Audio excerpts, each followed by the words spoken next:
முன்னோர்களின் ஆசியை அள்ளித்தரும் வெள்ளி அமாவாசை. வெள்ளிக்கிழமையில் வரும் அமாவாசை விசேஷமானது.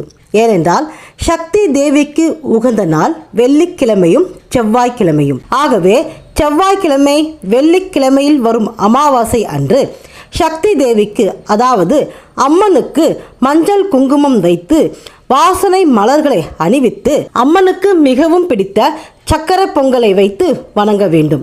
அதோடு முன்னோர்களையும் நினைத்து வணங்க வேண்டும். இதனால் சக்தி தேவியின் அருளாசி உங்களுக்கு பரிபூர்ணமாக கிடைக்கும். அதேபோல் இறந்தவர்களின் படம் இருந்தால் அமாவாசை அன்று அவர்களுக்கு மஞ்சள் குங்குமம் பொட்டு வைத்து அதோடு வாசனை மலர்களை வைத்து அகர்வத்தி ஏற்றி வைத்து வணங்க வேண்டும். அவர்களுக்கு பிடித்த உணவை படைத்து வணங்க வேண்டும். இறந்தவர்களின் ஆசீர்வாதம் இருந்தால்தான் தெய்வமே அந்த இல்லத்தில் குடிவரும் என்பார்கள். தெய்வத்திற்கு கூட பேய் பிசாசியின் ஆதரவு வேண்டும் என்கின்றது. பேய் பிசாசிகள் தெய்வத்திற்கு காவலாக இருக்குமாம். சிவபெருமானுக்கு பூதகணங்கள், அதேபோல் உச்சிக்காளி அம்மனுக்கு பேய்தான் துணையாக இருந்தது. இறந்தவர்கள் அதிக சக்தி உடையவர்கள்.